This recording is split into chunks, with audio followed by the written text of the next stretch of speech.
This is GabNet, the Great American Broadcast Network, now in its 7th year. Talk like you've never heard it before.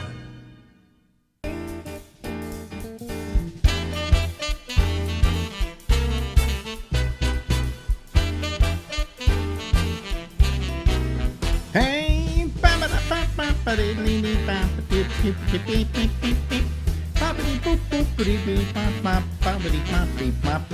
hey everybody, this is Alex. This is the Ramble. And we're here until midnight tonight on the East Coast of the United States. Ladies and gentlemen, Larry Bubbles Brown. Hello, Lawrence. Hello, Alex. How you doing? Good. I always like to hit you with a question when we open up a show. And, yeah. This might be a little dark, but I know I've never asked you this, and I've never heard you talk about it. How much, because there's so much anti-Semitism going on right now in the world, I just wondered, how much did you experience that growing up? Well, not much, because I hate Jews myself. So, and believe me, there's nobody that hates Jews more than other Jews, because we know what we're all about. No, to be serious with you, have I ever faced anti-Semitism on very small little incremental levels? You know, like when I was a kid, you know, and I grew up in North Beach, and it was an all-Italian neighborhood. Once or twice I was called a dirty Jew, you know, but I didn't let it affect me. I guess I had the feeling that, hey, these people are just stupid, and they're saying a stupid thing, you know, and I bathe every day, so how am I a dirty Jew? So that was part of it. The other part of it was that I never really, you know, if it was going on, it was done silently, and I never felt it. I'm trying to think if there's any time that I went out for a job, and I don't think there was, where I was ever, you know, prevented from getting the job because I was a Jew. And but I do remember growing up when I was a kid, when I was in grade school primarily, getting the dirty Jew thing, and, you know, kids going, Jew, you know, and but then again, I had a lot of other friends who didn't do that. And I just felt to myself that why should I hold it against my friends and everybody else because somebody individually called me that? So I never had that feeling of anti-Semitism coming at me. Now, if I had grown up in New York, it might be a different story. You know, I grew up in California where Jews were very rare when I was growing up. We had a Jewish community center in Marin, which you may have played at. It's a big place now. Used to be a little building in San Rafael House that had been converted into a Jewish community center with a synagogue in it. And maybe there were 50 members in the whole county of the Jewish community center. Wow. So, you know, that's how rare we were. So, I mean, we were so rare that they would invite us over and then see if they could secretly force us to eat pork. You know. What are we having for dinner tonight, dear? Well, I made a lovely pork roast.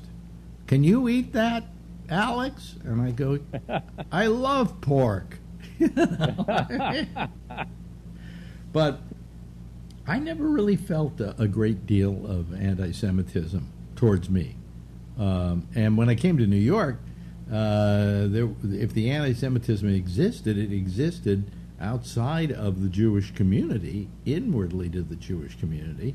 And so when I came to New York, it was the first time. I'd always felt out of place when I was growing up in Marin County because I was Jewish. Nobody else was Jewish. I knew a couple other Jewish kids, and that was it. We were an oddity. When I moved, and also because I was Jewish, girls didn't find me as attractive. Okay? Now I moved to New York, and I'm getting laid to beat the band. Because if you were Jewish, and Jewish women in New York, I always knew Jewish women in California just had big noses. That's all I remember. Funny noses. And they were kind of like, they were okay, but, you went to California. They were exotic. You went to New York, rather. They were exotic. And, I was in my element. I suddenly realized this was my home. This was my place I should have been living all my life. And my mother was from New York, so I kind of had that angst anyway. Yeah. And I got along beautifully in New York. And never felt anti-Semitism here. Oh, there goes my watch. Everything. Wait a minute. Hold on a second. It's my wife. Listen to this. Hello, dear. Hi, darling. I'm talking to Larry Bubbles Brown. Can you call me back later? Yeah. Okay. Bye-bye. Okay. That's off my watch. You ready for that? Yeah. Yeah, I know. Everything rang at once here. I had a phone. I don't know what you called me about. Probably like, what are we having for dinner, dear? You've never been married, have you? Not even close. What do you mean, not even close? You never had anybody where you went, well, maybe I'll ask her. I think I've had 5 girlfriends in my life, and I just remember I didn't even enjoy that. It was just someone around me too much. I couldn't take it. So all you care about is getting laid? When I was younger, yeah, but I was I just never felt that bond that some people want to be together with someone 24/7. So maybe I'm a brooding loner. Well, no, I mean, of course you're a loner. Gee, maybe I'm a moody drifter. I figured that one out years ago. You haven't? No. I'm talking about I figured out that you were a loner. But you've always been kind of a loner, haven't you? Yes.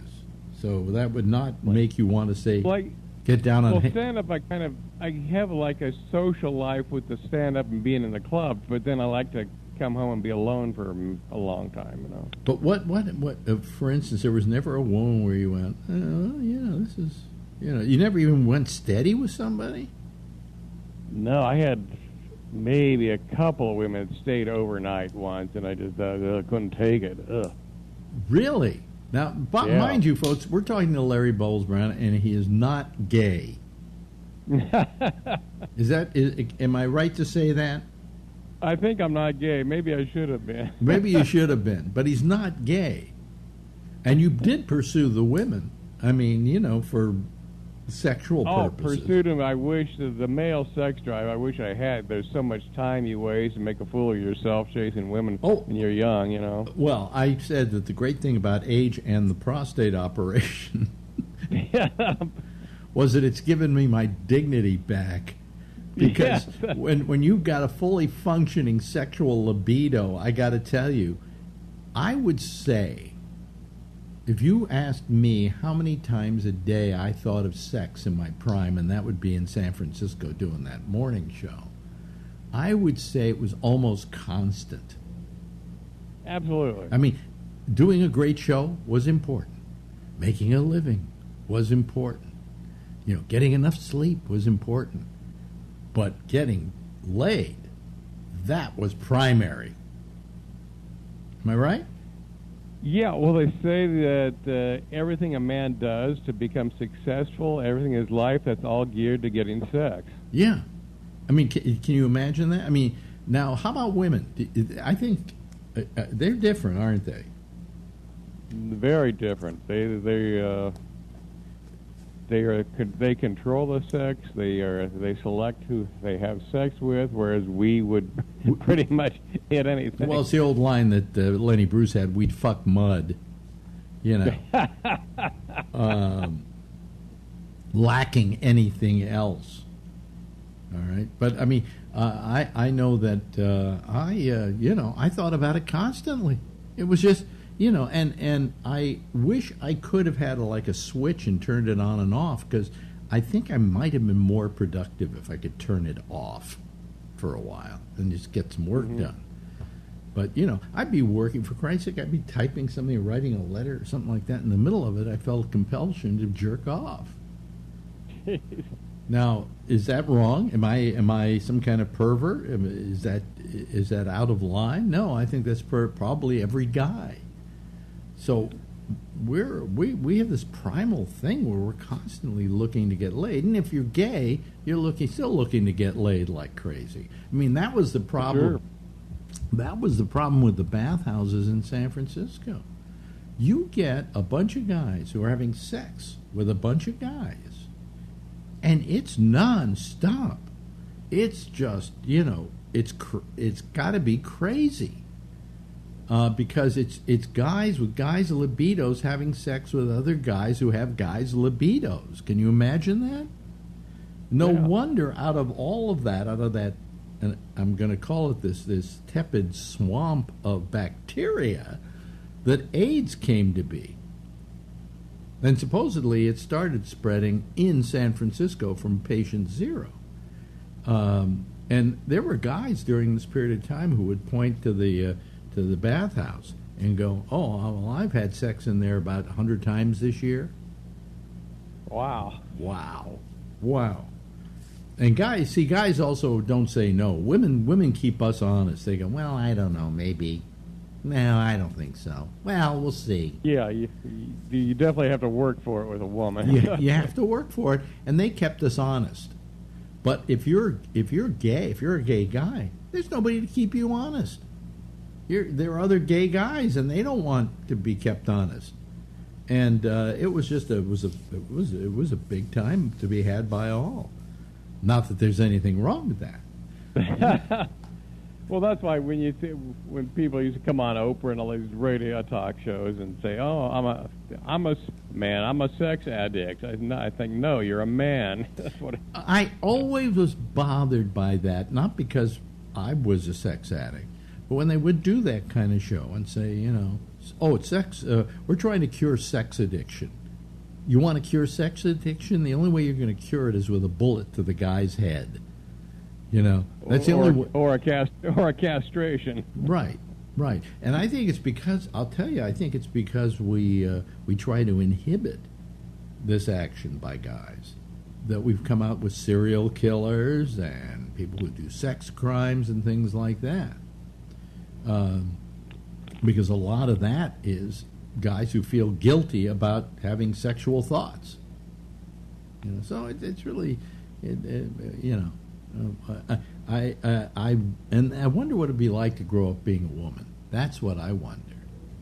You know, is it completely different? Are they more productive because they don't have this sex drive? Like, do you ever feel it came between you and your productivity? I think it's the sex drive is. What I read was that people that suppress their sex drive actually are very productive because they channel it in another direction. Mm-hmm. But so so you had the sex drive, but you just never wanted any woman to stay overnight. Yeah, I had the sex drive, but I didn't. So I would imagine those relationships didn't last very long because they didn't last. Yeah, they're very torturous, but because they want to get emotionally intimate. Yeah, the emotional thing of sex is really big to women, whereas with men it's just like but you totally never found different. somebody that you really liked enough that you said, "Hey, I want this person around me." I mean, they kind of like me, you know. I mean, I'm a serial marrier, actually. I'm a serial husband because I got you've been pretty good with that. I've just had. No, I've been lousy with it. Wait a minute. I've been lousy with it. I got married 4 times. That's being lousy at marriage. But you liked it. Well, all that seems to indicate is that you're going to keep doing it till you get it right. You know? The first, it was practice. It was practice. Yeah, I can consider my other 3 wives practice. Yeah. And this one, we have a wonderful relationship, and we're married to each other, but we're 2 older people, and every now and then we look at each other and say, "So this is what it's come to, huh?" Yeah, you know, I mean, this is where it ends. You know, so you want to get divorced? Well, what's what's that about? It just doesn't make sense to get divorced. So this is my last marriage, and Well, it sounds like a good one. yeah. I have to say, comparing it to the rest, maybe it's the best. Yeah. No, it isn't. It is the best. But and that's not putting down my other wives. I mean, my now late wife Ronnie was a very nice, wonderful person, and I was the asshole. I was the one that started cheating because she knew me when I was a nothing, and all of a sudden I became a something. And when you become a something, all of a sudden the world of sex opens up to you. You become more attractive to people. And I as a kid who had low self-esteem, I couldn't handle that. I did not handle that well. If a woman just winked at me, I was off and running. So, she couldn't take that, and I don't blame her, Yeah. So, I mean, did you feel by getting married or I mean, we're talking about something simple. Having somebody stay over for the night, that that they were going to cause a problem to you? I just felt trapped. That's why. So if a woman stayed one night, I felt trapped. Like, imagine how I would have felt if I gotten married, and then you're mixing your Did you feel? finances and everything? Well, yeah, but just because they stay over for the night doesn't mean you have to marry them. In fact, No, but then here's what women do when you go out with them. They never say, "Hey, we're in a monogamous relationship," but they stay over a couple of nights. Then it's kind of assumed, Yeah. I don't know. I used to like having women stay over. I because I was always even though I was a very highly sexual person, at the same time I had a kind of a feeling of decency about it, and I just never. I always kind of was a romantic of sorts too, I could fall in love very easily. Do you ever fall in love? I had strong crushes. Strong crushes. Yes, and that's I've been trying to find this out. 30 years ago, I read about a study that said that when people meet and they think they fall in love, they said it's actually there's some. When you find someone you're really attracted to, your body releases endorphins and all kinds of shit, and they said it literally wears off in exactly 91 days. Really? Yeah, they did a couple of college studies I read about that. Yeah, it wears off in 91 days. So if you fall in love at the end of 91... What people think is love is just a... Well, I always said that I always considered love to be a form of insanity. You really do go crazy when you're in love. Mm-hmm. You start swooning Yeah, you don't make good... Not a good time to make financial decisions when you think you're in love. Well, yeah. Don't sign the prenup.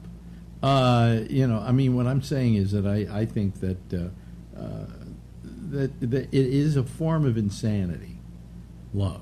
Yeah. But it's a nice form of insanity. I mean, it's a pleasurable form of insanity, but I think you're really right about that, love thing after 91 days. Because I've had that happen, where after 91 days, I kind of, I remember one woman that walked into my life, and I was just enchanted by her. And my heart was pounding, and that kind of thing, right? Mm-hmm. And then she moves in, and one day she's on the floor of my apartment looking at some record albums, and I looked at her and I said to myself, how do I get her out of here? Really, all of a sudden I went from this unrequited love, right, to how do I get her out of here? It must have been the 91st day. It was the 91st day, I think. Yeah. I have had some relationships, though, where I've had these great romantic moments, and they kept going for years. I mean, I had one relationship with a woman that lasted for, I think, 11 years, was it? I think it was close to 11 years. Wow. You know who she was. You saw her with me a lot. But Oh, yeah, we yeah. in those 11 years, we broke up 11 times. And it was, and every time we got back together, it was really, it was this oohing and eyeing and, oh, my God, and having highly romantic moments and big depths, just absolute horrid breakups. And, it was 11 years of my life that, I think it was 11 years, yeah. The on and off, And then people say, well, did you ever cheat on her? And I went, well, I don't know. And they said, what do you mean? I said, well, I would break up with her, and then I'd find people to go out with, and then we get back together again. But then I had to kind of keep seeing those older people that I had been seeing to kind of wean them off of me so I could go back to her. You get what I'm saying? Mm-hmm. So that was, I said, no, I don't know if I cheated on her. I don't know if there was a period of time where we were going together and that I was having sex with other people, or whether is one of these people in between. So, anyway, But you've never had any of that, right? No, and then I do feel that when it felt like a responsibility to me, like, oh, someone loves you, then God, you're responsible for their happiness, and I just know it's not going to last. And when women start crying, that's I'm sure you had that in the breakup, and they start crying or something. That's horrible to go through that. Well, have I had to go through breaking up with other people, doing the breaking up? No, I've had most women break up with me. Either that or it just kind of slowed down and dwindled to nothing. You know what I'm saying? Women will actually come up to your face and break up. Men, we just kind of make ourselves unavailable, so it kind of slowly dies. Yeah. Well, you do everything you can to make the person want to go away. Yeah. And you've done that, right? Yeah. I make myself unavailable. With me. Yeah. That's But are there times when you regret that, or are you happy with that? Nothing. You know what I'm saying? I think I think I'm happier than I would have been if I'd been with somebody. So. Men, we just kind of make ourselves unavailable. So I don't know if I would be as happy as I am. You do everything you can to make the person say Marjorie. Well, it sounds like you've got a great relationship. I think you've beaten the odds. Oh, it's a terrible relationship. We fight all the time. But we know that in the end we love each other. There must be a reason why we're not going anywhere. I think I'm happier than I. Well, maybe you fight because you got a little passion. That's good. Really? I don't know if we fight because we have a lot of passion. We have as happy as we get. As you get older, you get grouchier. Oh, it's a terrible. So call our fights really fight all the time. But we know that in the end, it's turned out okay. I could do worse. If she's listening, dear, I could do worse. That's a great compliment. Yeah, I could do worse. I could have married Eva Braun. I could have done worse. But could have been in the bunker. And of course, you had all those comedy groupies who probably came on to you like crazy, right? There weren't a ton, but there were certainly more than that I met than if I hadn't gotten into comedy. Yeah. Because I know a lot of women who would always say to me they were attracted to you, and everybody wonders why, because you got the hangdog look and everything, but you had a certain charisma, Really, the women that were attracted to me actually, maybe this was part of the problem. They were actually more depressed than I was. I mean, just real downers. You could both sit around and be depressed. Yeah. Yeah, I think I'd like if a woman was a little more upbeat. That was easier to be around, for sure. Yeah. Well, if there's any woman out there listening to this program who wants to go on with Larry Bubbles Brown, I've got his number. Okay? So, Anyway, hey, listen, I think we've run out of time here. I think we ran long today. We ran long on a couple of things that we did here. But anyway, we went long. But talking about love and Larry Brown, that's an interesting discussion. Remember that time I was on your show and Dr. Ruth was on and she thought I was deeply disturbed? Did she say that? Oh, she said on the air, yeah. What did she say? You know, She said, "You're very ill." I think it was because I didn't want to spend the night with a woman. And she, "Oh, you're very ill." Wow, that's a compliment, huh? Should have put that in the resume. It's like Julia Child if she said to me, "Want to have dinner?" You know, it'd be great. Anyway, hey, thank you, Larry. Thank you, Alex. See you next week, pal. You got it. Bye. This is GabNet, the Great American Broadcast Network, now in its 7th year. Talk like you've never heard it before. And there he was, Larry Bubbles Brown, ladies and gentlemen. We always love talking with Larry and having him on board here. Let me nestle down into my chair. You know something? My wallet. I got a wallet in these pants, and the wallet is like right where I'm sitting. And it's yeah, okay, all right, okay. And you see, I mean, also, I guess this is all right. Yeah, it's okay. All right. You know, I'm just worried that I will pop up over the picture. Yeah. Anyway, hello everybody. How are you? I'm Alex Bennett, and this is the program. Last night when I got off, I don't know, I was just exhausted. I mean, I was loopy. And I finally figured it's this drug I'm taking. God, it's making me just loopy as hell. But, so if I get tired during this show, like I did last night, I'm not going to call it off. I'm just going to let you guys keep talking. Maybe I'm getting too old for this. I don't know. Maybe I am. So, anyway. Let me see here. Anyway, I have a big announcement next week. I'm going to make it on Monday on our 4 o'clock show, and then I will make it again here, so if you missed it, you're not going to have any problem with it. But it's a major announcement in my career, and I want you to know about it because it could be a very nice thing. Well, it is a very nice thing already, but it could be eventually as well. Anyway, let's go to our citizen panel. I'll just admit them all here because they all look to be kosher to me. And let me see here as they come popping on.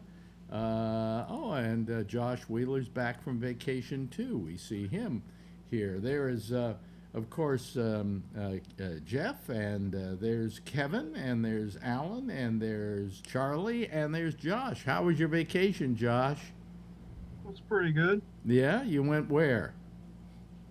I went to North Dakota for a few days, and then came back east a little bit, and we stayed in Duluth, Minnesota, and we went around Lake Superior a little bit. Lake Superior. Oh, that's very nice. Did home. you see any historical spots? I mean, was there something, the reason why you were taking the trip you were taking? In particular? A little bit, yeah. I mean, we went to a couple of spots the National Park Service operate. We went to Theodore Roosevelt National Park, both the North Unit and the South. And we did the other two spots in North Dakota that the Park Service runs. We went to what's called Knife River Indian Village Reservation, which is like a restored Indian community and trading community, and we went to a few other spots like that. We went to Grand Portage National Monument, all the way up the Canadian border, which was a restored trading post for the fur trade. The National Park Service runs, and I went to Fort Buford in North Dakota, which is just this. The Park Service doesn't run it. The historical. The state of North Dakota does, but it's known for a few things. Yeah. I think most notably was now I've forgotten the name. I can't, but Sitting Bull. Sitting Bull was held there for a while. That's where he was held when the U.S. Army had him captive after he came back from exile in Canada. I mean, just stuff, just driving around North Dakota, basically. In your historical opinion, did Sitting Bull get a rotten deal? Well, yeah. I mean, Yeah, I mean, I think pretty much all the Plains Indians got a pretty bad deal. Well, aren't there overall. some truths about Custer, for instance, that he What's that? about Custer, that he was kind of going around killing Indians like crazy? Yeah, I mean, he was a bit of a loose cannon, you know. I mean, he was a Yeah. fiery guy and pretty. I mean, I'm definitely not an expert on it, but I mean, he was a fiery person and Mm-hmm. kind of a big mouth, if you will, you know. And he was just one of those kind of individuals, and he got himself into a lot of trouble. Ultimately, got him, you know, got him killed. Yeah. But yeah, we just explored the whole state. We just really went to some out of the way places this year because everywhere else was just going to be really busy. I know a little bit more about Custer than I probably should. You know, I've obtained all kinds of information as years have gone on. And there was a Major Reno who was supposed to back him up and got there too late. Am I right about that? Yeah, I mean, And there was also a Major Benteen that as gets well, really- if I'm not mistaken. yeah, I mean, it was never my like the Indian Wars of like the 1870 and the 1880s and relocation, all that Mm-hmm. was never like my favorite topic. So, you know, I never put a ton of time into it. I mean, Yeah. other than, you know, I obviously have the overall grasp and the background and everything. I mean, Now, you know, your big thing is you want to visit every national park. yeah, I mean, we want to pretty much visit not just every park, but all the sites that are run by the Park Service. So all the parks, and then all the national historic sites and, you know, monuments, and some of them are battlefields, some of them are, I mean, pretty much everywhere. I mean, so we have some states where we've been to every single thing that's. So that means you're going to have to get to Alaska eventually. Yeah, eventually, right. Yeah. Yeah, there's a lot of. I think there's 7 national Well, parks. what a great goal that is. Hello, by the way, to Jeff. Hello to Kevin, who's joined us. Alan, who's here tonight. Charlie Walsh, who's here every night. I gotta hand it to Charlie. You know, what a support. Perfect attendance. Perfect attendance. Yeah. That's right. Yeah.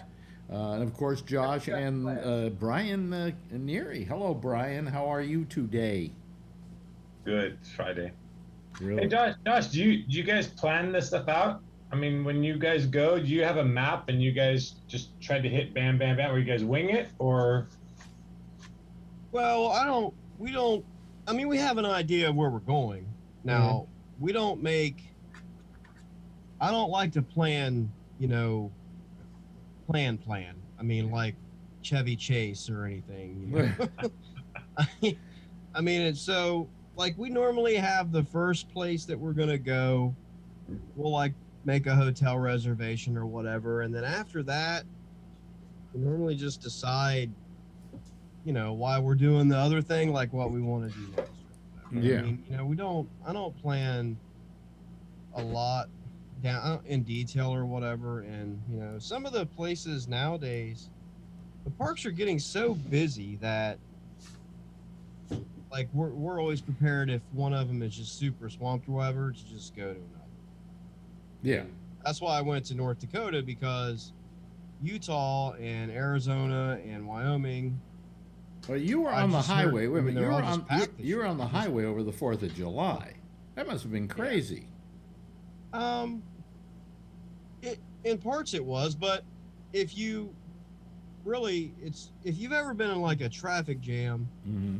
obviously I'm sure everyone has, and the traffic is just going really slow and it's not moving, and then all of a sudden it just starts going and you can't really understand why.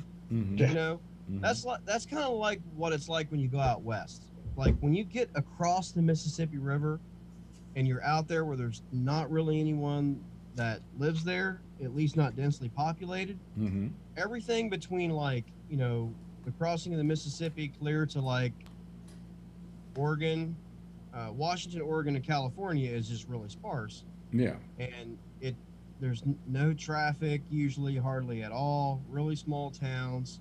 Even what they would consider like bigger towns in North Dakota, South Dakota, Nebraska, whatever. Mm-hmm. I mean, they're not bigger towns. You know, like here they might not even be the county seat of some of your counties. You know what I mean? So that's why I like it. But some of the bigger parks this year are just supposedly like jam packed. Like I heard like Arches and Yellowstone. Like Yellowstone put their thing out today where they updated their 4th of July visitors amount, and it was like 8.5% more than 2019, and 2019 was the record year or whatever. So it was 10% busier than that. So everybody is taking this newly found freedom to get out there and go to these places. Right. Yeah. Yeah. So that's why we went some of the places that we went this year, because it wasn't going to be busy. I mean, Theodore Roosevelt National Park is one of the most beautiful national parks in the whole Park Service, but it's so out of the way, and most people haven't heard of it, that it's never crowded. So that's why we went. I mean, I think the only people that really visit Theodore Roosevelt National Park usually are mostly people on their way to or on their way from Glacier in northern Montana. That's most of their traffic is people going to Glacier or coming from Glacier. So that's why we went there. I mean, it was nice. I mean, we saw right there in the road, we stopped and just observed. They have wild horses out there. There were wild horses. You take your vacation seriously. I mean, in other words, when it's time to take a vacation and it's you got some time off, you get the hell out of Dodge, right? Yeah, I mean, we usually do at least once a year. I mean, we do a lot of trips every year, but we normally take a bigger one where we go really far away. Like, the last couple years especially, leaving the house, and then by the time we get back, has usually been somewhere between like 4,000 and 5,000 miles with all of our driving everywhere. Wow. All the scenic routes and everything. It's usually 4,000 or 5,000 miles. And then we always take a bunch of regional trips. So, like in a couple months or whatever, we'll go somewhere. Do you do all the driving, or does your wife do some of it? No, I drive. She doesn't drive any at all. Oh, really? Does she stay awake? That feeling. Does she stay awake? Mine sleeps all the time. My father used to say the best way to get my mother to fall asleep is to turn the key in the ignition. Yeah. Yeah, and that so coming back from Lake Don Pedro. Let me check. She's not here. Hold on. Okay, she's not here yet. So coming back from Lake Don Pedro, she falls asleep, and then when we pull up, she goes, "Oh, we're here already." I'm like, what the fuck? Yeah. You know what I like to do? My favorite thing to do is to sit there in the car, and when they're all dozing off, I can close my eyes almost all the way, and then I start snoring while I'm driving. And all of a sudden, they'll freak out and wake up and hit me and everything else. I'm what? Yeah, I drift a little bit, and I got the fifth wheel behind me, a 35-foot fifth wheel, and they get a little excited. Oh yeah. My friend, just making sure you're still awake. My friend that Kevin sort of knows is Ronnie. When we come back from car shows, his nephew used to be in the passenger seat. When you're driving home, he'd start falling asleep, and Ronnie does the brake check and screams, but he does it on video. So one time, Kevin, you'll see he'll do video, and you'll see him, and he goes, ah, and he hits the brakes, and he wakes up.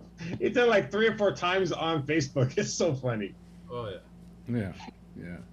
Yeah, but it was a good time. I mean, like I said, we'll take some regional trips too, where we'll go somewhere that's only like 6 or 8 hours away. Like Philadelphia, or we'll go to Virginia, Tennessee, see all the parks there. I mean, that's usually when we visit the battle sites or stuff like that. I like to travel when it's colder, but my wife gets time off in the summer that's basically free when her work will be closed anyway.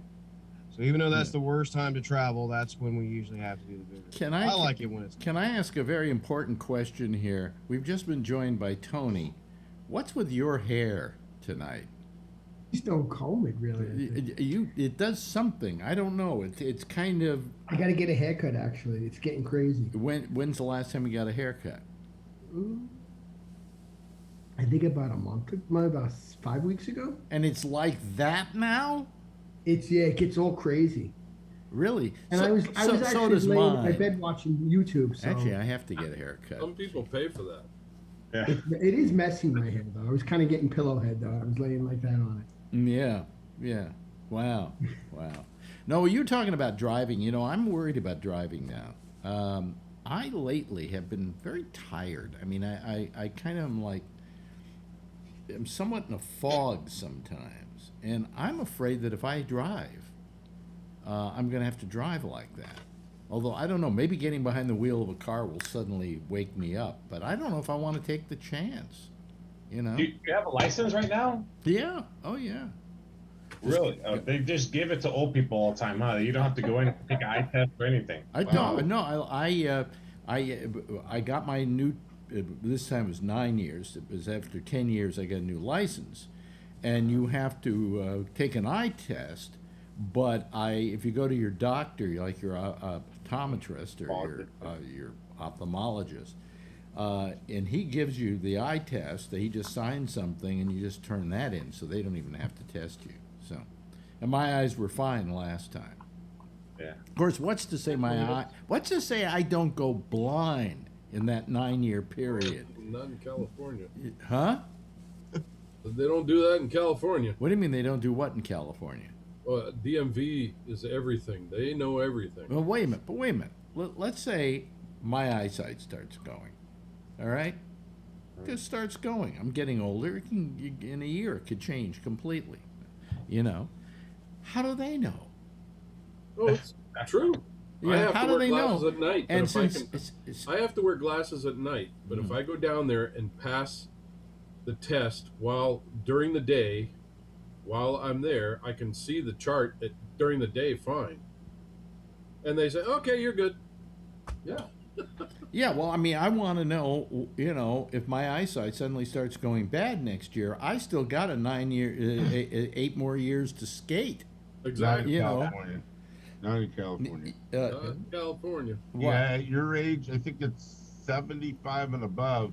You get a yearly test now. A year or every 2 years. I don't know. Oh, really? Something like that. Year every 2 years. Not As a here. truck driver, it's every year. Not here. Sometimes every 6 months. No. Wow. No. Depending, it's every 6 months. No. Your medical has to come up. No, nothing like that. But anyways, I just don't know if I'm capable of driving without like getting tired or not being fully aware of stuff around me. So I'm kind of worried about it. And then I think, well, I want to go on vacation. When we go on vacation, we go to Europe. I rent a car. I drive all over Europe. I don't know if I can do that again. So what do? How do we have our vacation? I guess it's time to take a cruise. Yeah, the driving gets, the driving gets tough, but I mean, I like it just because that's how you see things. Well, I used to love, I love driving. Yeah. You know, I love driving, but I live in New York. There's no reason to own a car in New York. Yeah, exactly. Do you have a car, Tony? I imagine you do. Actually, I told Checky this. I promised him I would take driving like refresher courses. I have a driver's license and I can use my dad's car. My brother uses it, and my brother has a car. So I'm thinking about taking refresher courses because I haven't driven in a while, a couple of years really. What do you mean? What kind of refresher course do you need for driving? Well, I haven't driven in, I would say, about 8 years. So see, I haven't driven in like, I would say 3 to 4 years. But you drove more than me. And I'm worried that I get behind the wheel of a car and I don't know what the hell I'm doing. You know? Well, Shecky said if you're going to drive, he said he's right. I wouldn't just jump in a car. I would take some refresher courses because I renewed my license. You know, I just stopped driving then. Really, I didn't. I renewed my license. You know, and they just gave me a new one. You know, and I got the extra special one too. I got the extra special one. Like even like Josh, when they drove, like I would imagine like in New York, the one thing I didn't like about it was so congested here. Like I would imagine by him, like Josh, I picture it's more open. Here it's like they're always going through red lights. It's gotten worse here, my brother. Shecky says he's afraid to drive now because he said people are just so crazy. Alex, me and my brother just came back. They go through red lights like it's nothing. Yeah. I mean, it sucks. We definitely. I mean, you always have to pass through large cities. I mean, like going out in Chicago, it took like a fucking hour to get through there. I mean, it was in the middle of the day too. It was like noon. It wasn't even like 5 in the evening. I mean, it was just like, They're probably not hell. Well, you know, I mean, if I'm in, let's say I start my trip in Paris, and let's say I rent a car in Paris. Have you ever tried to drive out of Paris? I was never out there. Imagine it's terrible. It's pretty terrible. Yeah. Right. Yeah. I drove in Rome, and that was crazy. Rome is supposed to be horrible. Trying to find my hotel, and all the stupid streets are short and small and in Italian. I couldn't understand anything. Well, what they have there in Europe, and it's common, are circles. But you have to learn how to get off of that circle at the right time. Right? Because if you don't, then you got to go around again to make the exit, maybe again, and pretty soon you're like the what do you call it? The lions in the story of Little Black Sambo. You turn into butter, you know. It was just. It's just. I mean, what we do is you just like, you know, when you pass these places, Chicago, whatever, you know, I mean, you just. It's a small portion of like an overall bigger deal that you put up with to get the reward of seeing everything else. I mean, look, like I firmly believe that everyone can travel however they like. I mean, I would never tell anyone, oh, you should do it this way or that way, like whatever makes you happy. But I just will never understand how a person could like live here, drive to the airport and fly to Jackson Hole, Wyoming, and get off and, you know, drive right into Yellowstone Park and go around for a day or two and then go back and fly home. And yes, I understand they went to Yellowstone, but the 2,000 miles between here and there is full of a lot of things. I mean, you know, when we went out there and came back and we were all the way diagonally through Wyoming and crisscrossing the state, I mean, just pronghorn running in the wild and herds at, you know, 50, 60 miles an hour or whatever alongside the road, and wild horses and scenery. And it's like, you didn't see any of that from an airplane. Yeah. You know, I mean, you know, black bears climbing trees. And I mean, you know, but look, some people, that's how they like I'm to sorry, do it. I ain't going anywhere with bears. Yeah. Well, the last time we left, That's the most dangerous creature on the planet. It was funny though, like the last time that we left Grand Teton National Park, we had just left. I mean, you could still see the Tetons in rearview mirror and everything, and we were kind of on this curvy mountainous road. They've got one of these flashing signs on the side of the road that, you know, they use for traffic control and all that, and it says, "Caution, bears may be in roadway, do not approach." You know, and that's the message. It's just flashing. And I'm like, I swear to you, as soon as I read the sign, we go around a curve, there's a guy riding his bike. And I'm like, fuck that. I mean, if it had a shotgun on the fucking handlebars or whatever, maybe, but I didn't see no shotgun.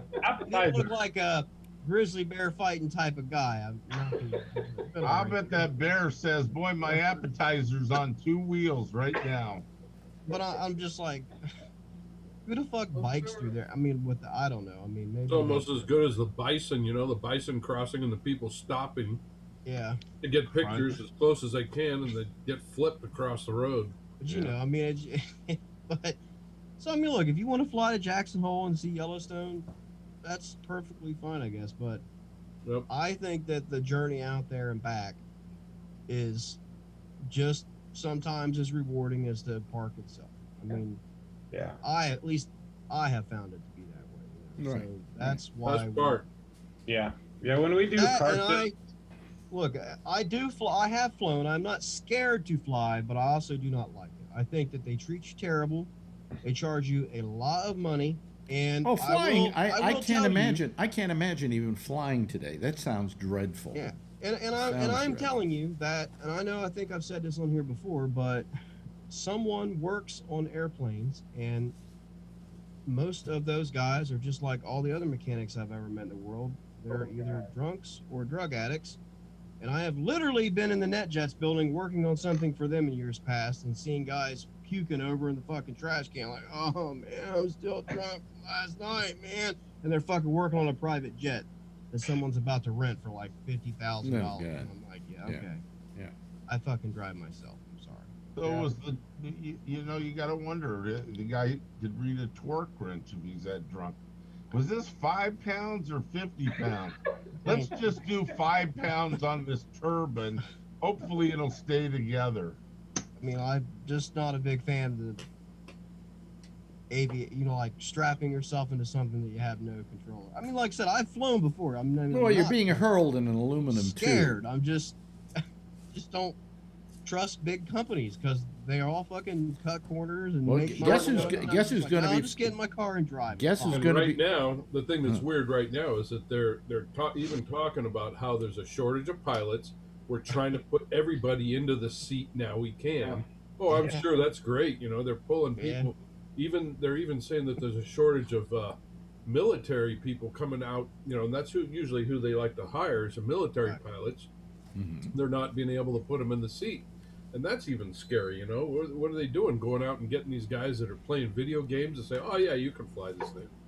You know, it's guess the worst thing in the world to think about. Guess who's going to be flying on Sunday? What's his name? Branson. Oh, yeah. What's his first name? Richard. Richard Branson. Yeah, he's got his Galactic or whatever it's called, and but this isn't like a rocket that goes up. It's attached to an airplane that takes it up, and then the rocket goes from there into essentially. Oh, is that solar one? No, it's not solar. No, okay. It's not solar. I know which one you're talking about. Basically, they send it up in an airplane, but Yeah. it's strapped to the airplane. Yeah. And then at a certain point, they go, okay, They we're get it up to going the to atmosphere. space now, and they're up there about 10,000 feet, 20,000 feet. I don't know how high they go. It's up to the atmosphere, and then they take it up to the atmosphere, and then shoot it up into. In the stratosphere, and he's going up in it, which is, you know, it's kind of the sissy version because I don't think it's particularly that dangerous. Okay, and I like Richard Branson. I don't want to see any ill befall him. Why don't they On the let other Donald hand, Trump be a I've got test my pilot? fingers crossed that Bezos's rocket explodes. Okay, because lately dildo. Huh? The flying dildo. Well, to begin with, of all the rockets, I mean, the amazing things that what's his name, Tesla is doing, Elon Musk is doing, is just incredible. I don't know if you follow this on YouTube, but every day they got a new rocket going up. If you go down to Texas, they've got them all lined up.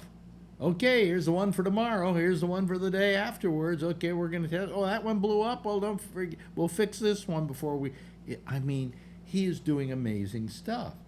But Bezos has got like Blue Horizon, right, with a picture of a feather on the side of it. You know, and I just don't see that he's going to do very well in the space It race. looks like a big vibrator. But he's going up with his brother and some old lady. Really? Yeah. She'll be happy. Yeah, and they'll be doing that. When are they supposed to do that? I think later in July, isn't it? He's going to take a trailer. Trump's going to ride in the trailer. What was it? What was that? I didn't get that joke. You don't get. You're going to have to start explaining your jokes. It was sarcasm. Sorry. Wait a minute, Trump is going to have to go in a trailer. Yeah, well, Bezos had said the next thing he'll do is he'll tow a trailer of, you know, and people can rent the trailers, and I don't know. What? And I was praying that maybe Trump would be. What is he? He's never talked about people renting trailers. Oh, okay.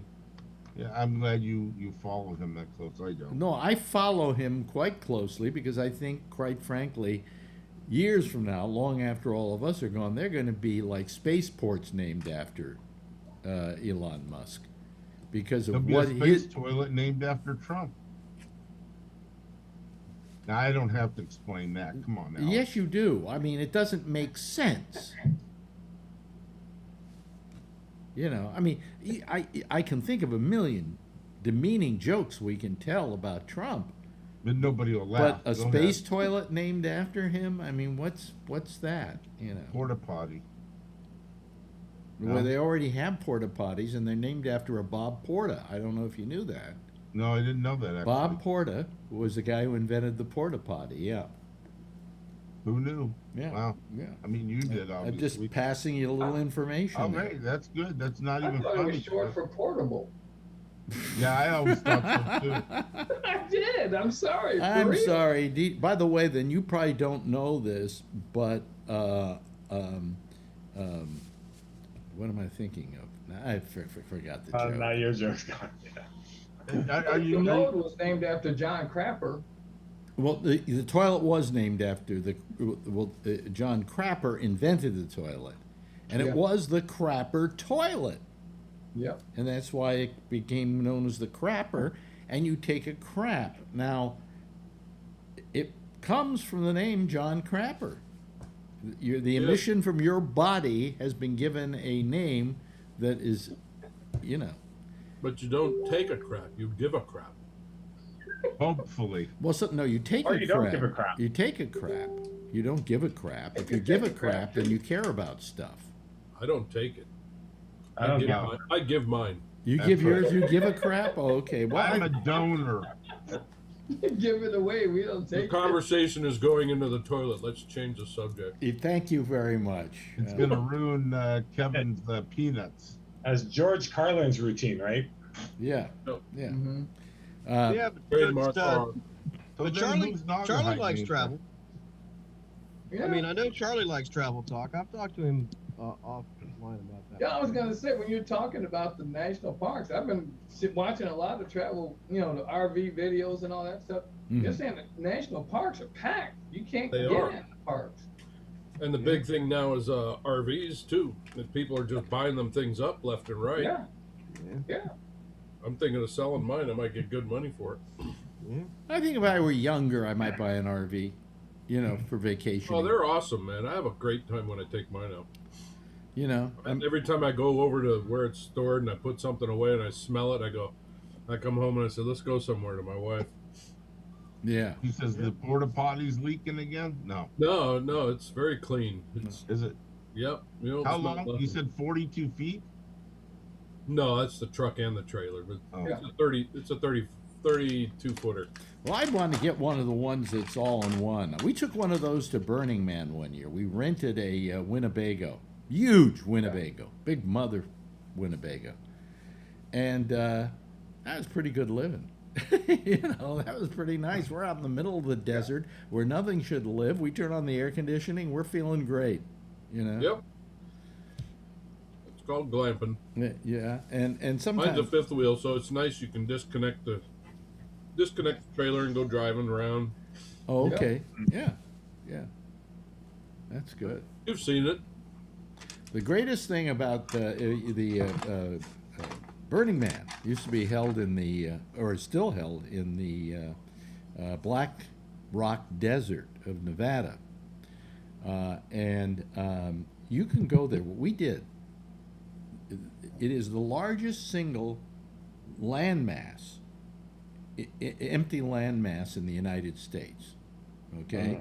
So big that they test cars out there. They test rocket cars out there. And what you can do, you can start at one end of it. It's 40, I think it's 40 miles long, something like 40 or 50 miles long. And you can just go straight ahead and not hit anything for 40 miles. So, I have trouble. You're not believing- letting me finish my story, Alan. I was going somewhere with that. Really, it was 40 miles. And what I did one night, I got out on the playa, they call it, and I made sure I wasn't aiming towards where the Burning Man Festival was. And I started driving at 100 miles an hour. And try this sometime. And then I turned off the lights of the car. And I went for as long as I could before I had to turn the lights back on because, quite frankly, I was starting to crap shit out of my pants, okay? But really, you knew that you could go for, well, it's 40 miles, let's say, You're traveling 100 miles an hour. How long would it take you to go the 40 miles? Maybe 30 minutes, something like that, right?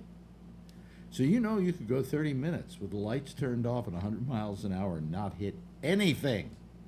Nothing. But I wasn't going to take the chance. I think I turned it off for about 10 seconds and then I had to turn it back on. Yeah. So you said they test rockets out there. Rocket cars. Rocket cars. So a rocket car is typically a jet engine driven vehicle, correct? Yep. So the reason why they test them on the salt flats that isn't a salt flat. I know. Well, I'm going to make a point here. You want me to finish? So because rockets tend to suck in small things, and people too, if they're close enough to it, like a jet engine, and that's what these things are, jet engines at turbines, and they tend to have a pretty good reach, and so to go across the sand makes no sense because it would suck all the sand in, and that's why they go across the salt flats when they test these cars. Well, there's no sand out there either on the Black Rock Desert. It's basically, you go out there, you feel like you're on the moon. It's like completely parched. Oh, okay. Completely parched. I And the world area. land speed record, was set on the Black Rock Desert in Nevada. Really dusty, right? Well, Yes. and not Which is not not good for terribly jet engine. dusty. No, you know, I mean, there is dust there, but they test all the really fast cars out there, and the land speed record was set in the Black Rock Desert in Nevada. There's really nowhere else to really do it. Even the Great Salt Lake isn't big enough to get up to the kind of speeds they want to get up to and go the kind of distance they have to go to get to that speed. So they used to test cars out on the Great Salt Lake, but you know, it's funny about the Great Salt Lake. Have you ever been to it? Yeah, there's one in California where they do. No, but I'm talking about the big one. I drove by it. I drove by it, but a lot of guys go there for the car stuff. Yeah. All the flats. But the thing is that's liquid. But it is so thick because it's salt that you can just drive across it. And it's strange. I walked out on it. It's a very strange feeling because it's like you feel like God or something. You're walking on water, you know, and you really are. It's a strange feeling. But, Actually, says the playa is 100 miles. Is it 100 miles? 100 miles north of Reno. I'm sorry. Okay. He's going, Jesus. That's Yeah. a long. What's the town? What town is it near? We were. I always used to remember these things, and I don't anymore. There's a town right up there that it's right on the base of, that everybody goes through. It's in Humboldt County, Gerlach. Gerlach. Yeah. Gerlach. Yeah. And we used to go in every day. We would go into Gerlach, which we had to travel like 30 miles to get to Gerlach. But we go to Gerlach because that was the closest diner, and we would just hang out in the diner. Because when we went to Burning Man, there were the top year that we were there, I think 10,000 people showed up. We went there when there were only 3,000 people there, and then one year when there were 5,000 people there, and then the next year was something like, I think, 10,000 people. It gets up to 35, 40,000 now, maybe even more. And we had a deal, my friend Paul and I had a deal going, that we would keep going to Burning Man until somebody got killed. And that year, I think 3 people got killed.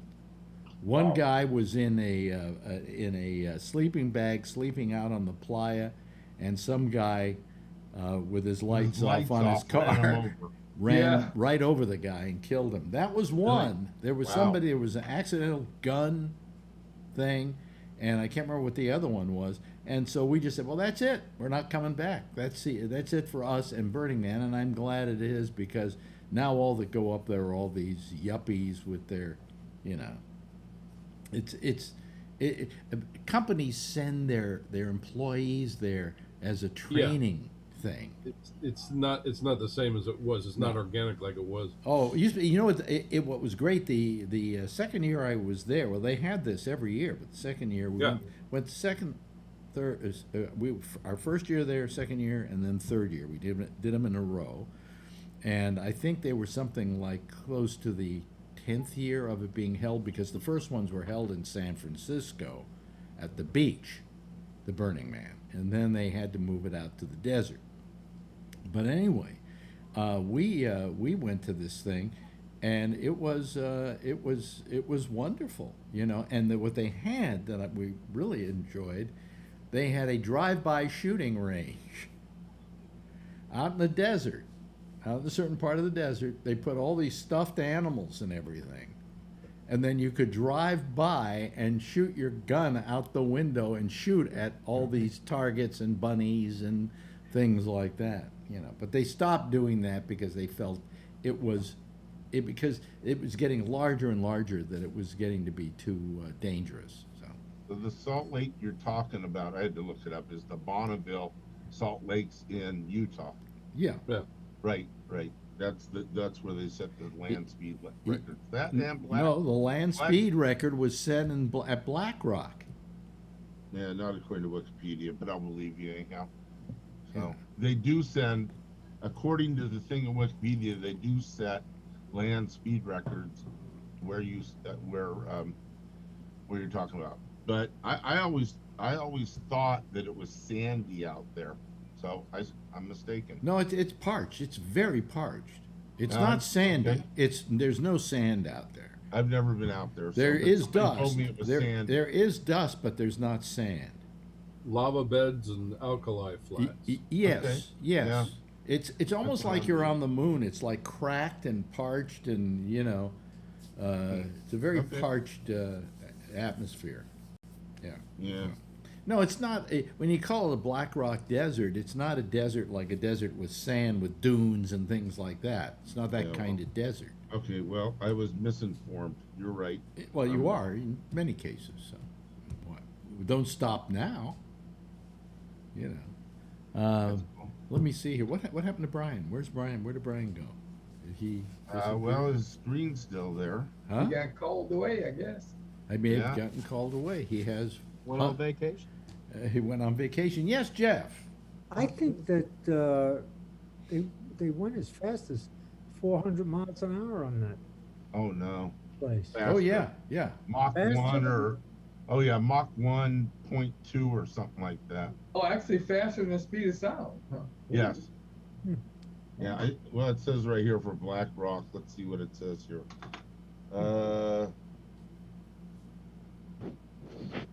BLM is out there, but in this case it stands for Bureau of Land Management. The land speed record set there Mach 1.04 in 1997. That's pretty goddamn fast. That's faster than 400 miles. Your retina detach in low gear at that speed. Yeah, you bet. Yeah. I guess. Amazing.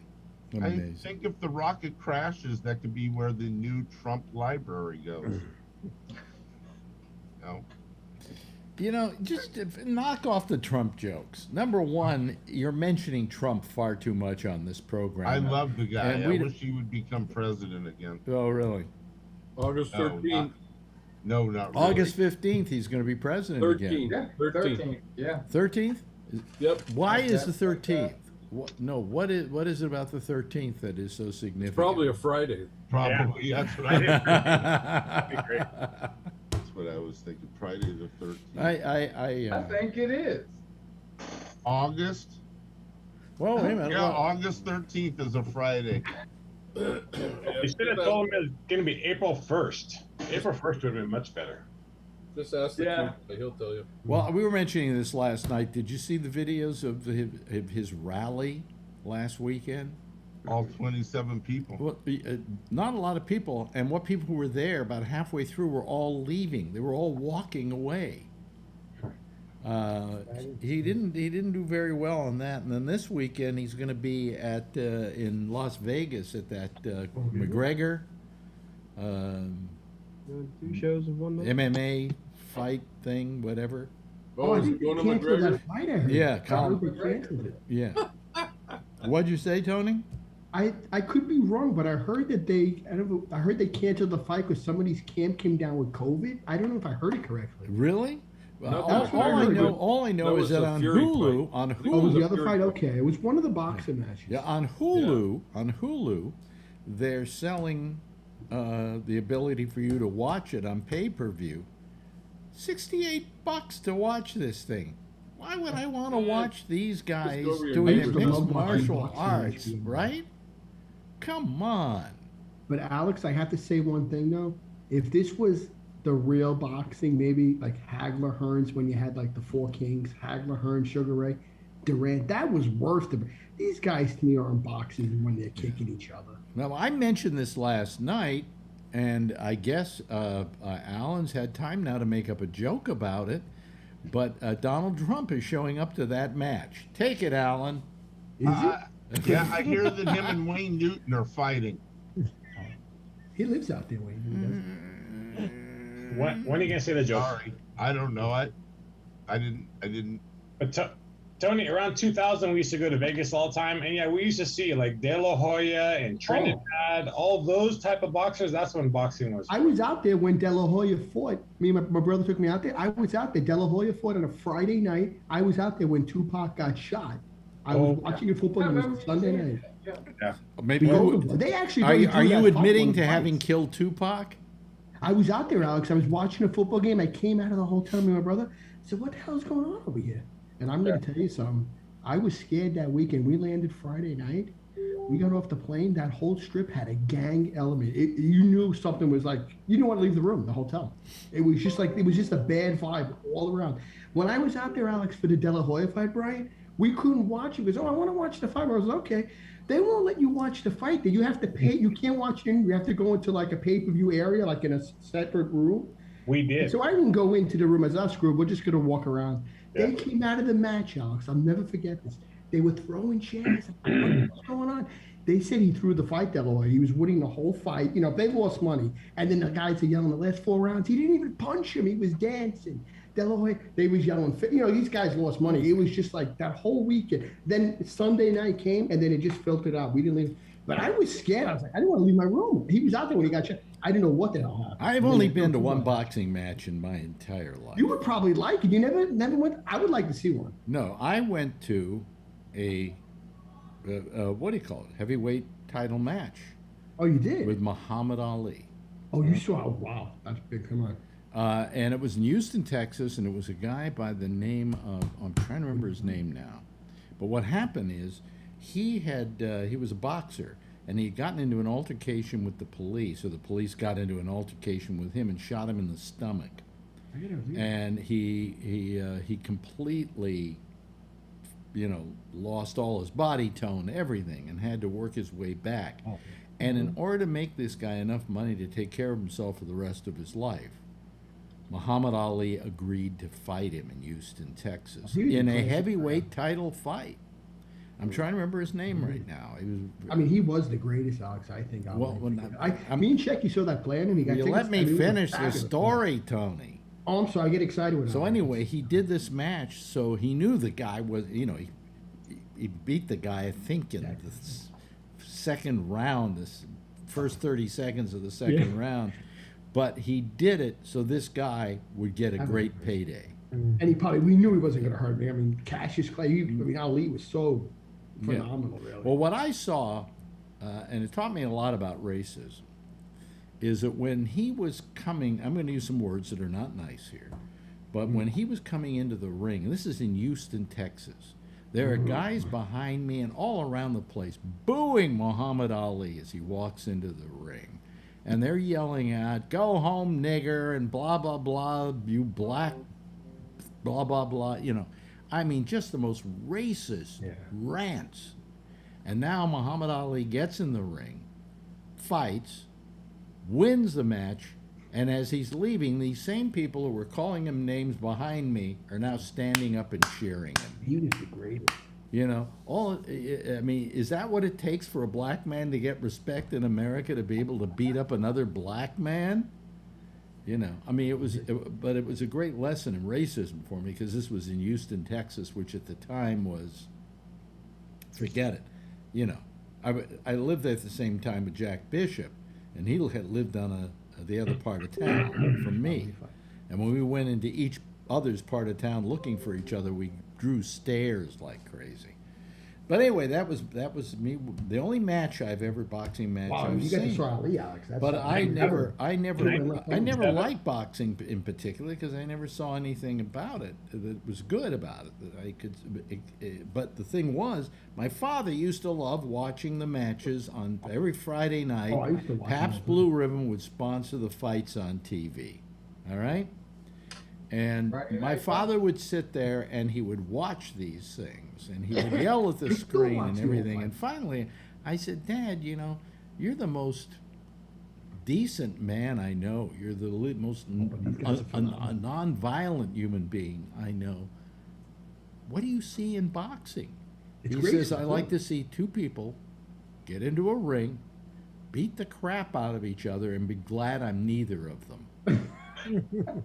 I mean, but Ali was so dynamite. I mean, it's like just the way. I mean, it's first of all to me, it's like it was like when you I watched old fights, and I was like, can you imagine watching him live? I mean, you're right. Just to get in that ring and get into that shape and that mindset, that's tough. Yeah, I mean, Well, also you a lot of times you don't realize it because you're watching it on TV, but he was massive. How big was he? I mean, I'm only watching old documentaries. He was tall. He was tall. He was 6'4". I not only saw him that night, but I saw him in Houston when he had to go to the courthouse to plead not guilty or whatever to the whole problem he was having with the government. And I watched I was there for the press conference, and I saw this guy, and I went, boy, he's bigger than he looks like on TV. I mean, he was a massive guy, and of course you'd have to be a heavyweight. You couldn't just be this little tiny wimp, you know. But I wish I could remember the name of the. I got to look up the thing because I have a book. Robert says his name was Ernie Terrell. No, it wasn't. No, it was. 1967. No, it wasn't Ernie Terrell. Okay. I'm trying to remember the guy's name. He had a middle name, you know, like Killer or something like that. But Ernie Killer Terrell. No, but it wasn't Ernie Terrell. He did a few of those fights that were pretty, you know, just fight and get out type things, and they always some of them. Cleveland Williams. Cleveland Williams, absolutely. That was it. Is that it? Cleveland, I think Mad Dog Williams or something was his name. And that's who he fought. And if you look it up, it probably talks about him getting shot by the Houston Police Department. Wow. And having to come back from that and get because when he got shot, he was pretty much in line for a heavyweight title bout. You know, in 1966, I wasn't even born yet. Yeah, that'd be right. Shit. I was there in I was there. Yeah, I was there in 1966. Yeah. I was 9. We would see some when we go to the fights all the time. We go into some clubs. Our friends were DJs, and we would see some of the featherweight guys. You know, we would recognize some of those guys, and those guys were tiny. The lightest bantamweights, and those guys. Oh really yeah, small. well those guys are tiny and small and light, and you could blow them over with a feather. You know, but. Anyway, but I just never saw much in boxing. It never appealed to me. I didn't see that as but I mean, I understand why Muhammad Ali was great, and I think he was great for a lot more reasons than just his boxing prowess. Well, his war stance when he didn't want to go get drafted. No, but I mean, he was I think I think he was a good role model for Black Americans. Yeah, you know, and what was done to him was terrible. I mean, robbing him of all those really good years of his boxing, which they did. I mean, it was right in the middle of when he would have been in his prime. But when he came back, he came back with a whole different way of boxing. You know, the rope-a-dope thing and stuff like that, where he you know, he wasn't as good a boxer as he was. You know, but anyway. And then let's see here. did I ever see any other matches? Well, I've been to World Wrestling Federation. You know, what do they call it? The yearly thing they hold. I've done that, you know, but I've never been much into that kind of stuff. I don't think I would go to a mixed martial arts fight. You're not much into sports, are you, Alex? Well, you know, it's strange. I love baseball, but I don't know much about it. But I love going out to a baseball game. There's nothing more American and bucolic than going to a baseball game. Am I right, Charlie? Get to watch all the umpires cheat. Sitting there in the sun with your friends, eating hot dogs, having a beer. American pastime. Yeah. Yeah. And not much beer, happens at hot dogs. not much happens at a baseball game, but when it does, it is exciting as hell, and it usually happens towards the end of the game. So I can never understand. If you know, huh? If you know baseball, though, every pitch is something. Yeah. Yeah. There's a strategy in every pitch. You know, Oh, whether yeah, they're no, pitching inside, then that third strike, they're going to get them on the outside or something. You know, there's build up when you're really into it. Yeah, but then every now and then something happens, and it's phenomenally exciting. You know, Of course, yeah. and I just love the whole game. I love the lore of the game, the history of the game. It's you know it's. I like when the umpire gets hit. Okay. Sorry, Charlie. It didn't go over very well. You know, it doesn't go well with Charlie. Charlie does No. not like to get hit with He's balls. probably been hit too, hasn't he? One time. I've only been hit one time. Oh God. It's Yeah. no fun. Yeah. What part of your anatomy? I hit in the head, broke my glasses. Oh, really? Oh, Yeah.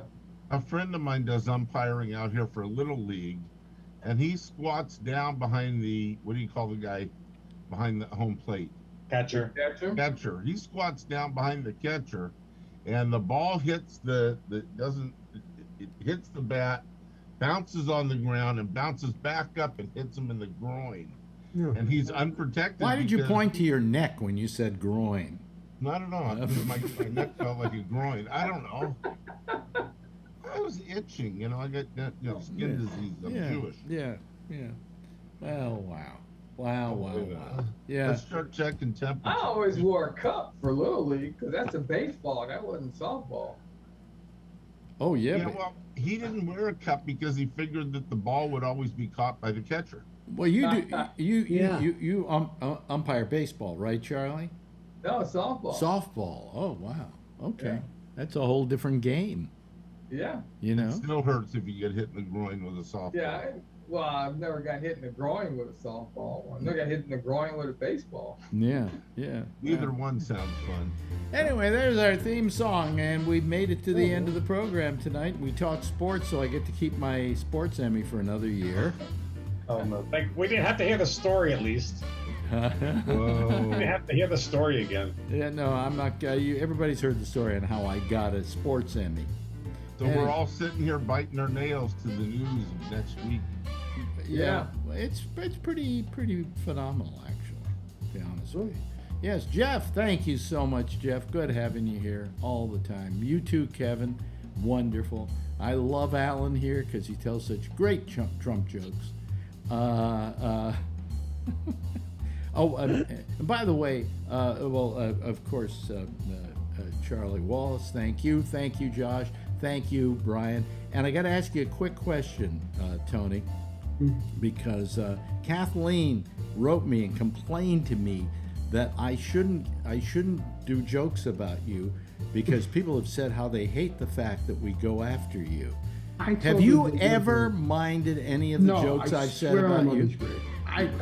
Fuck Tony. Fuck you, Tony. See, we haven't had one for a whole week. I mean, we haven't had one all week. The wallpaper, everything. You haven't minded any of that, I have you? actually welcome it. You make me laugh. Right, I mean, exactly, and you're a fun guy and you take a joke. Yeah. So, Kathleen, you heard it from him. He hasn't Yeah, bothered I by told it, you. so you shouldn't be either. We haven't Anyway, had one all week, so fuck you, Tony.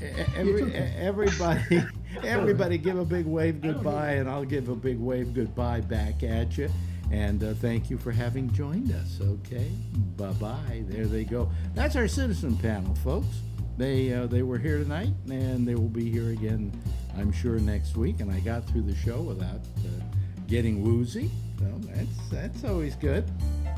The intersection is next. Jack Bishop, and he will be here taking your calls on Skype at GabNet Live. I'm Alex Bennett. See you again Monday at 4 o'clock for our pop-up show, and then, of course, as always, next Tuesday night, 10:30, same time, same station in life. In the meantime, as always, if you see her, tell her I love her, okay? And please, get a vaccination. Otherwise, wear a mask. Good night, everybody. Have a nice weekend.